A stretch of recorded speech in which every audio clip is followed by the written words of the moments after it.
खुलुमबाय बेयो बड'लेण्ड इंखं टेलिभिजन दिनै 14 सेप्तेम्बर 2022 बुधबार खालि सानसेनि बरादखौ नोंथांमोननि खाथियाव लाबोदों आं सदानन्द दैमारिया।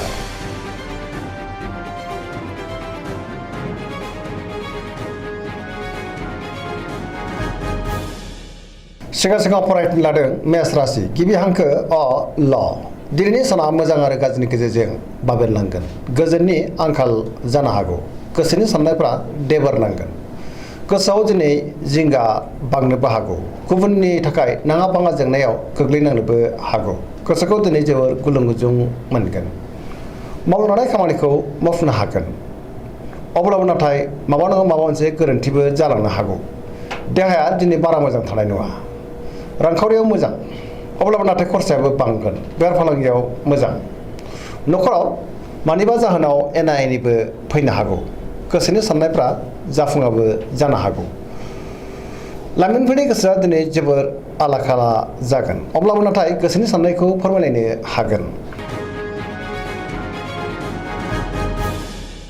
वृष राशि गिबि हांखो इ अ प दिनैनि साना जोबोर मोजां गुबुननि हेफाजाब मोनगोन गोसोखौ दिनै जोबोर गोजोननाय मोनगोन माबा नङा माबा मोनसे मोजां खौरां मोननोबो हागौ गोसोआव बोलोआ बांगोन मावनो लानाय खामानिखौ थि समावनो आरो गोरलैयैनो मावफुंनोबो हागोन समाजाव मान मोनगोन रांखावरियाव मोजां बेफार फालांगियावबो दिनै जोबोर मोजां गुबुननि थाखाय गोबां मोजां खामानि मावनानै होनोबो हागोन बहाबा थाङोब्ला दिनै जोबोर मोजां आरो मोजाङैनो हान्थिनोबो हागोन न'खराव अननानै फैगोन देहाया मोजाङै थागोन अब्लाबो नाथाय जानाय लोंनायाव सांग्रां जानांगोन लाइमोनफ्रा जोबोर रमान्टिक जागोन आरो गावबा गावनि गोसोनि साननायखौ फोरमायलायनोबो हागोन पजिटिभ एनार्जिनि गोहोमबो गोग्लैगोन बहानिफ्रायबा मोजां खौरां फैनोबो हागौ फरायसाफ्रा दिनै फरायनायाव गोसो दुंखांगोन आरो मोजां फिथाइ मोननोबो हागोन।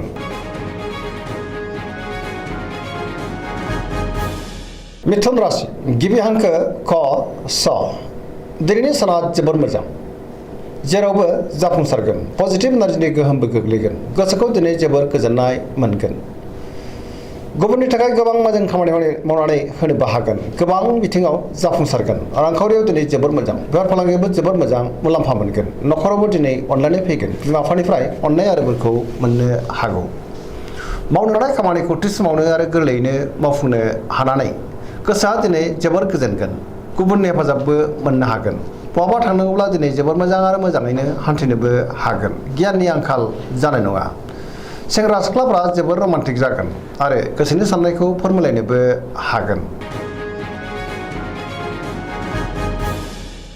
कर्कट राशि गिबि हांखो ड ह दिनैनि साना जोबोर मोजां गोसोखौ दिनै जोबोर गोजोननाय मोनगोन मावनो लानाय खामानिखौ थि समावनो मावफुंनो हागोन रांखावरियाव मोजां बेफार फालांगियावबो मोजां होनजायो आयाबो बांगोन बहाबा थांनोबा जोबोर मोजां आरो मोजाङैनो हान्थिनोबो हागोन देहाया दिनै मोजाङैनो थागोन गुबुनजों मोजां सोमोन्दो लाखिनोबो रोंगोन गुबुननि गोसोखौबो दिनै गोरलैयैनो बोनो हागोन न'खराव अननानै फैगोन बिदा फंबायनिफ्राय थोजासे हेफाजाब मोननो हागोन गोसोनि साननायफ्रा मोगथाङाव जाफुंगोन समाजाव बयजोंबो अनसायजागोन सेंग्रा सिख्लाफ्रा जोबोर खुसि जागोन आरो बहानिफ्रायबा मोजां खौरां मोननो हागौ।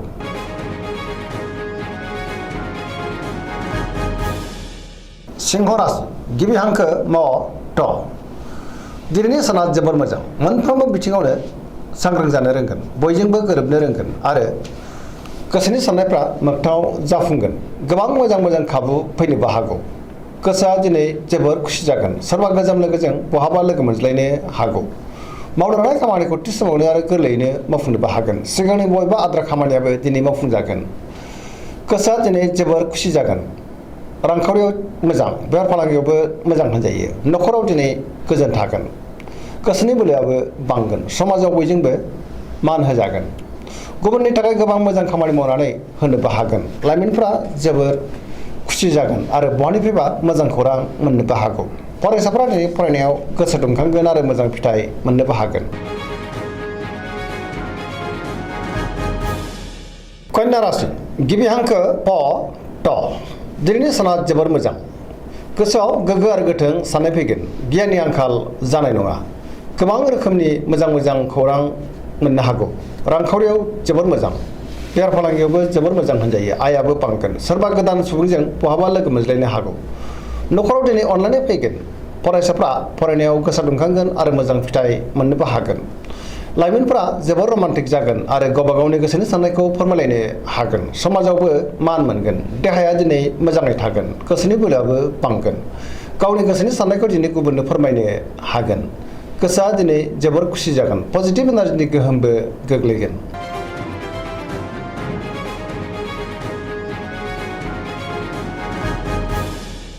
तुला राशि गिबि हांखो र ट। दिनैनि साना जोबोर मोजां। गोसोआव गोजोन आरो गाहाम थासारि फैगोन। गोसोनि साननायफ्राबो जाफुंगोन। गोसोनि बोलोआ बांगोन। गावनि गोसोनि साननायखौ दिनै गुबुननो फोरमायनोबो हागोन। मावनो लानाय खामानिखौ थि समावनो आरो गोरलैयैनो मावफुंनो हागोन। देहाया मोजाङै थागोन। अब्लाबो नाथाय जानाय लोंनायाव सांग्रां जानांगोन। रांखावरियाव जोबोर मोजां। बेफार फालांगियावबो जोबोर मोजां होनजायो। मोननो गोनांफोरखौ दिनै मोननो हागोन। गुबुनजों मोजां सोमोन्दो लाखिनो रोंगोन। फरायसाफ्रा दिनै फरायनायाव गोसो दुंखांगोन आरो मोजां फिथाइ मोननोबो हागोन। सेंग्रा सिख्लाफ्रा गावबा गावनि गोसोनि साननायखौ फोरमायलायनो हागोन आरो गोसोआ दिनै जोबोर रमान्टिक जागोन।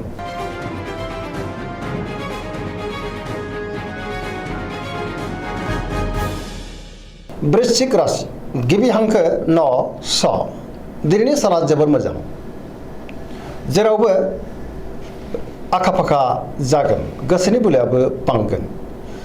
गोजोन गाहाम थासारिखौ मोननो हागोन। सोरबा लोगोजों बाख्नाय जानो हागौ। गोसोआव गोग्गो आरो गोथों साननाय फैगोन। गियाननि आंखाल जानाय नङा।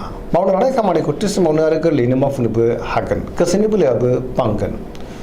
बहाबा थाङोब्ला दिनै जोबोर मोजां आरो मोजाङैनो हान्थिनोबो हागोन। समाजावबो मान मोनगोन। न'खराव दिनै अनलायनाय फैगोन। रांखावरियाव जोबोर मोजां। बेफार फालांगियावबो जोबोर मोजां मुलाम्फा मोननो हागोन। देहाया दिनै मोजाङै थागोन। गुबुननि थाखाय गोबां मोजां खामानि मावनानै होनोबो हागोन। फरायसाफ्रा दिनै फरायनायाव गोसो दुंखांगोन आरो मोजां फिथाइ मोननोबो हागोन। पजिटिभ एनार्जिनि गोहोमबो गोग्लैगोन।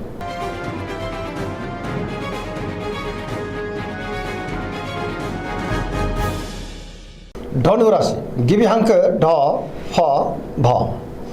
दिनैनि साना जोबोर मोजां। गोबां मोजां खाबु फैनोबो हागौ। गुबुननि थाखाय गोबां मोजां खामानि मावनानै होनोबो हागोन। गोसोआव पजिटिभ साननाय फैगोन। गोथों आरो गोग्गो साननो रोंगोन। गियाननि आंखाल जानाय नङा। पजिटिभ एनार्जिनि गोहोम गोग्लैगोन। सोरजोंबा बाख्नाय जानो हागौ। गोसोनि बोलोआ दिनै बांगोन। धोरोमारि बिथिङावबो गोसो दुंखांगोन।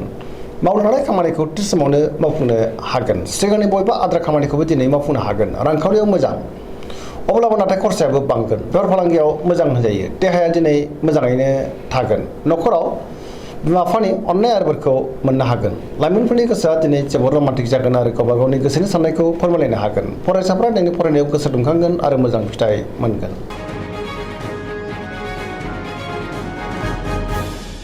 मकर राशि गिबि हांखो ख ज।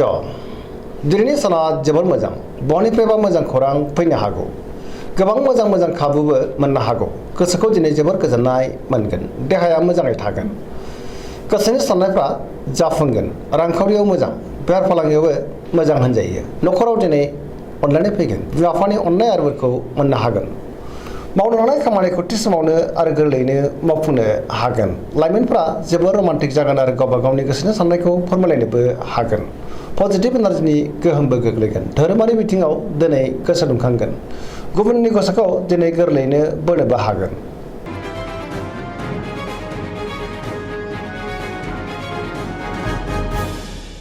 कुम्भ राशि गिबि हांखो ग स। दिनैनि साना जोबोर मोजां। गोसोनि बोलोआ बांगोन। सोरनिबा सायाव गोबां फोथायनाय फैगोन।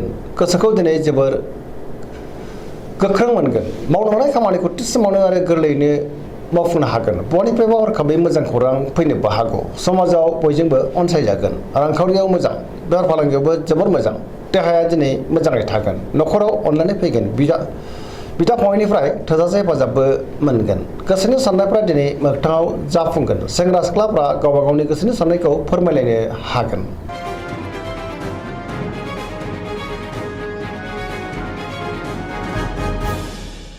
मीन राशि गिबि हांखो ड स। दिनैनि साना मोजां आरो गाज्रिनि गेजेरजों बाबेरलांगोन। गोसोआव बेले बेजे साननाय फैगोन। गोजोननि आंखाल जानोबो हागौ। माबा मोनसे गाज्रि खौरांबो मोननो हागौ। सोरनिबा गाज्रि नोजोर गोग्लैनोबो हागौ। गोसोखौ दिनै जोबोर उसाव बादाव मोनगोन। देहाया मोजाङै थागोन। अब्लाबो नाथाय जानाय लोंनायाव सांग्रां जानांगोन। रांखावरियाव मोजां। बेफार फालांगियावबो मोजां। अब्लाबो नाथाय खरसायाबो बांगोन। गोसोआ दिनै जोबोर आला खाला जागोन। नेगेटिभ एनार्जिनि गोहोम गोग्लैनो हागौ। सांग्रां जानाया गाहाम। दिनैनि राशि फरायनाया एसेनोसै। जोबनायाव बेखौनो खावलायो जाहाथे नोंथांमोना सानफ्रोमबो जोंनि बे बड'लेण्ड इंखं टेलिभिजनखौ नायबाय थायो आरो साबस्क्राइब खालामो, लोगोसे लाइक खालामो आरो शेयार खालामो। एसेनोसै, गोजोन्थों।